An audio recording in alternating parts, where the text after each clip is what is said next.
Think Iceland is just about the northern lights, active volcanoes, and the Blue Lagoon? Hold on. Beneath all that raw natural beauty lies a world of unspoken rules and quiet cultural codes that could leave any newcomer wide-eyed at Keflavik Airport.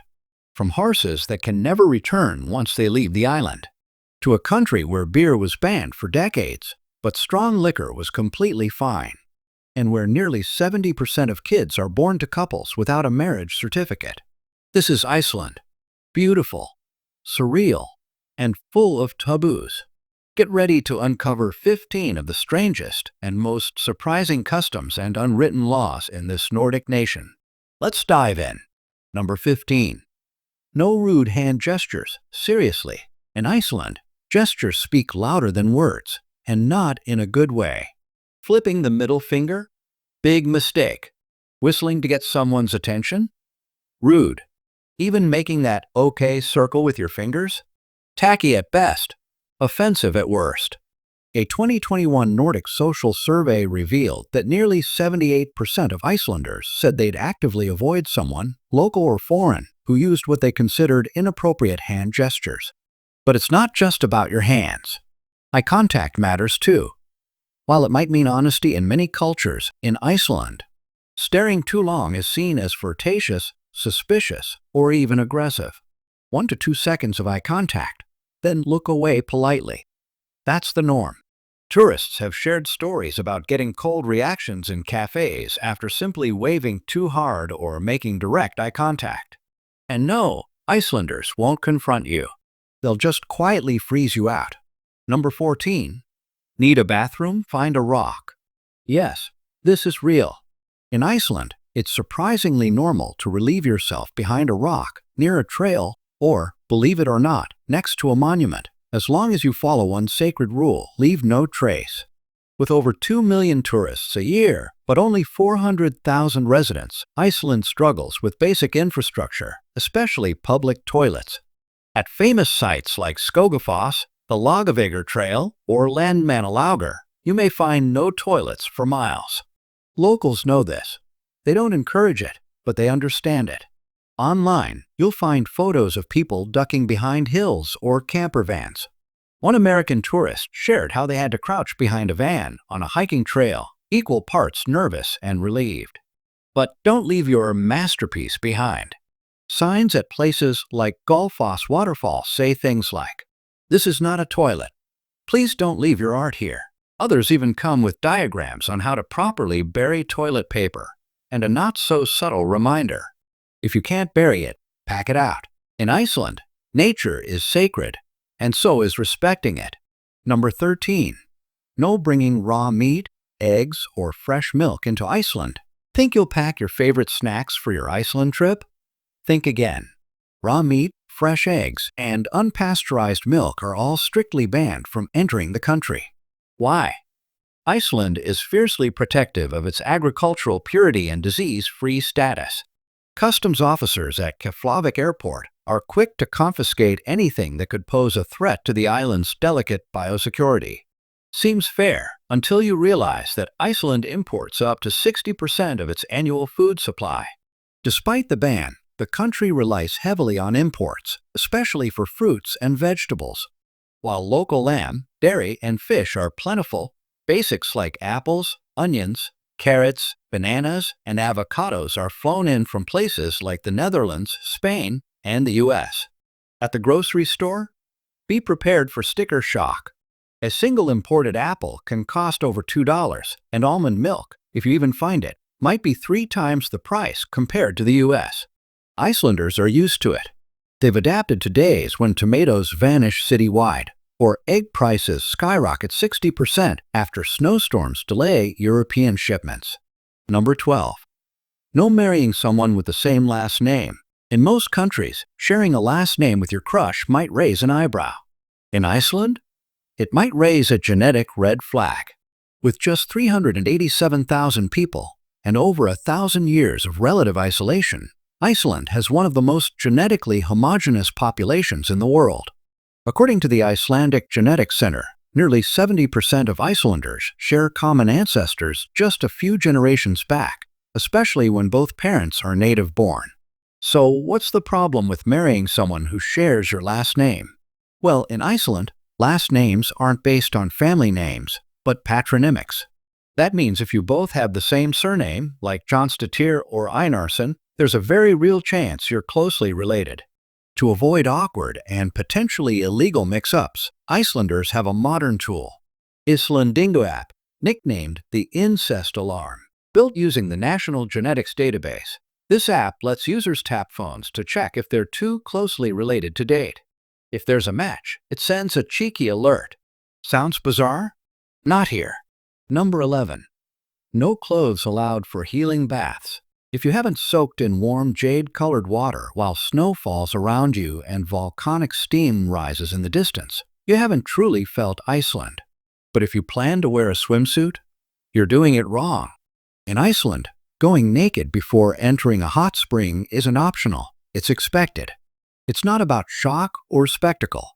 It's about cleanliness, equality, and a deep-rooted cultural tradition that views the human body as something natural, not shameful. At public pools like Laugardalslag in Reykjavik or the Mývatn nature baths, everyone, locals and tourists alike, must shower completely nude in open facilities before entering the water. Yes, the rule is strict. No clothes, no rushing, no exceptions. If you skip this step, staff, or even fellow bathers, may stop you and ask you to start over. Even at the famous Blue Lagoon, with over 1.2 million visitors a year, tourists often arrive shy, but leave transformed.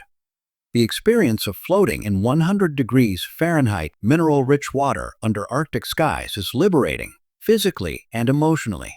Number 10. Alcohol and beer? Only at state liquor stores. Here's a wild one. Iceland once banned beer for over 70 years, but allowed hard liquor. The alcohol ban began in 1915 for public health, but by 1933, political pressure, especially from trade partners like Spain and Portugal, led to the legalization of wine and spirits. Beer, however, stayed banned until 1989. Why? Because beer was considered too cheap, too accessible, and too tempting, especially for young people and working-class citizens. But Icelanders didn't give up. They got creative. Enter the björliki, a bootleg cocktail made by mixing non-alcoholic beer with Brennivin, Iceland's powerful local schnapps. Finally, on March 1, 1989, Iceland lifted the beer ban. Today, that date is celebrated as National Beer Day, where locals and tourists raise their glasses to freedom, beer freedom. But don't expect to walk into a supermarket and grab a six-pack. Real beer, anything over 2.25% alcohol, is only sold at Vinbin, the state-run liquor store chain.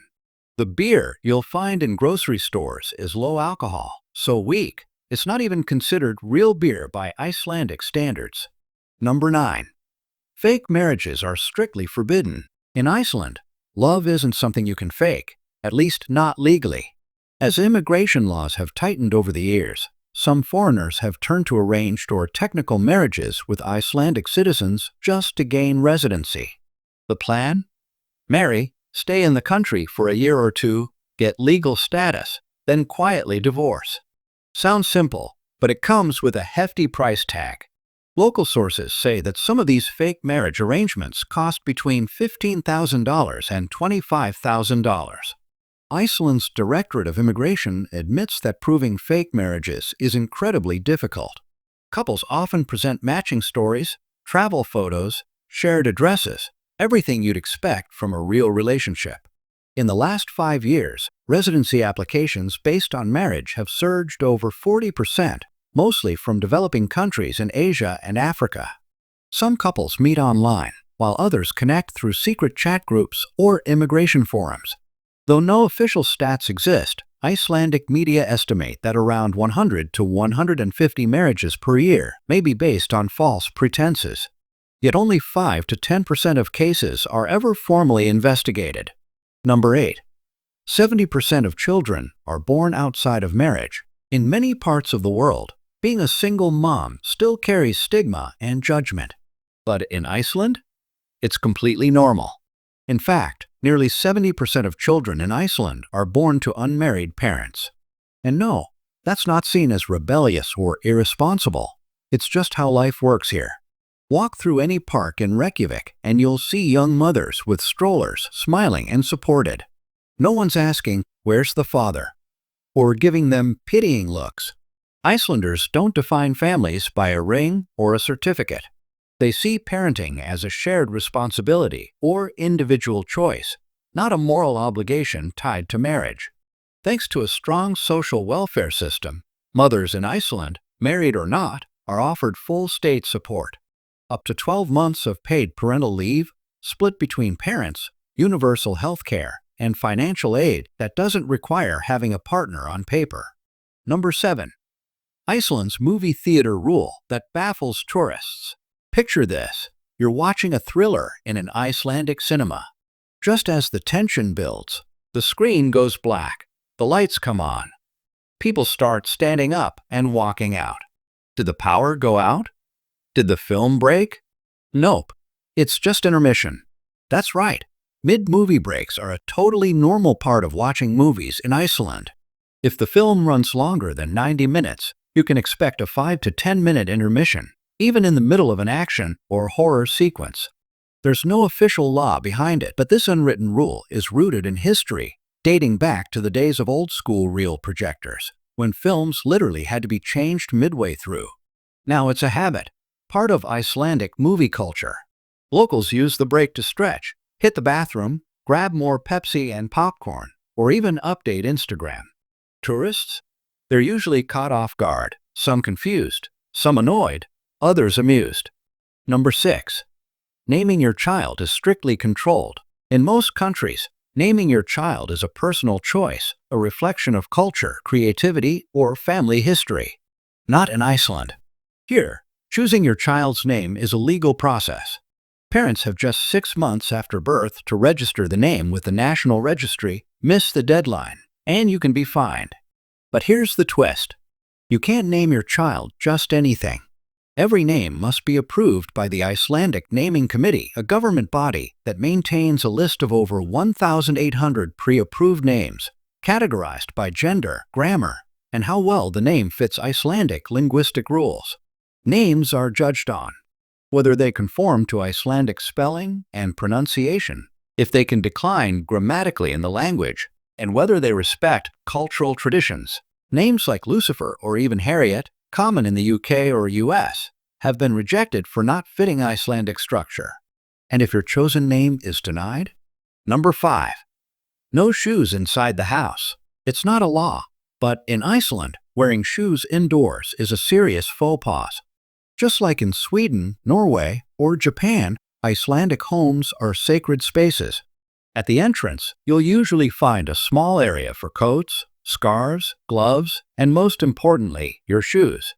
It may sound simple, but in a country known for wet, cold, and muddy weather, tracking the outside world across clean wooden floors is more than messy, it's disrespectful.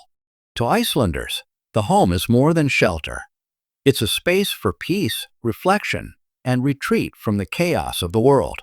Even children are taught early. Shoes stay at the door. Respect stays in the home. No one will yell if you forget, but a cold glance or a silent pause from your host. That'll haunt your memory more than any spoken scolding. Number 4. Littering is a big taboo in Iceland. Iceland's landscapes feel like a page out of a Nordic fairy tale. Glaciers, waterfalls, lava fields, and skies lit by the northern lights. So imagine how it feels to drop a candy wrapper or cigarette butt here. To an Icelander, that's not just rude. It's a betrayal of the land itself. In a country where 85% of energy comes from renewable sources, environmental respect runs deep. People carry personal trash bags on hikes, not just for their own litter, but to pick up what others may have missed. At scenic spots and natural springs, if you drop something, the next person might quietly pick it up with a gentle shake of the head. Not angry, just disappointed. And smokers? Never leave cigarette butts behind, especially on trails or grass. No one will yell, but the disapproving silence will say it all. Even the water reflects this mindset. Icelandic tap water is some of the purest in the world, better than many bottled brands. So if you're buying plastic water bottles here, you're not just wasting money, you're adding trash to one of Earth's cleanest ecosystems. Number 3. Dogs were banned in the capital. Pack your boots, your wool hat, and your camera. But if you're heading to Reykjavik, maybe leave the dog at home. Few tourists know that Iceland's capital once had a complete ban on pet dogs. The law was enacted back in 1924, when authorities were trying to stop the spread of dog-related diseases like echinococosis, a dangerous parasite. Rural Icelanders could keep working or hunting dogs, but within the city, zero tolerance. Though the law has since relaxed, the legacy of the ban still shapes Reykjavik culture. Today, owning a dog in the city requires official permits, steep registration fees, strict quarantine, and vaccination protocols.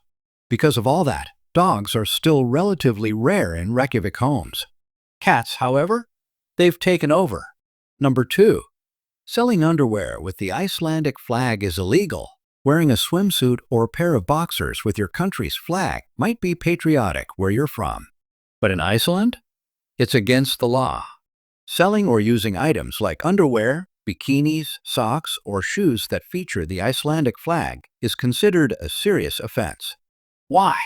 Because here, the flag isn't just a symbol, it's sacred. The blue, white, and red represent Iceland's 3 elements: sea, ice, and fire. And using the flag in a disrespectful way, like printing it on something you sit on or wear close to the body, can actually lead to fines or police questioning. Some tourists have been fined up to $450 for selling flag print bikinis at summer festivals. Even foreign brands have faced online backlash for putting the Icelandic flag on masks, shoes, or fashion accessories, often unaware of the cultural weight it carries. Number 1. Icelandic horses can never return home. This one stuns most visitors. If an Icelandic horse leaves the country, it's never allowed to come back. Not even for a championship. Not even for retirement. Why so strict? Because Iceland's horse breed is one of the purest and most genetically isolated in the world, untouched by outside genetics for over 1,000 years. These small but powerful horses grow thick winter coats, have incredible stamina, and perform a rare gait called the tolt, so smooth it looks like they're gliding across the earth. But the reason for the strict rule? Disease prevention. Allowing even one horse back in could introduce viruses or bacteria that could wipe out the entire breed.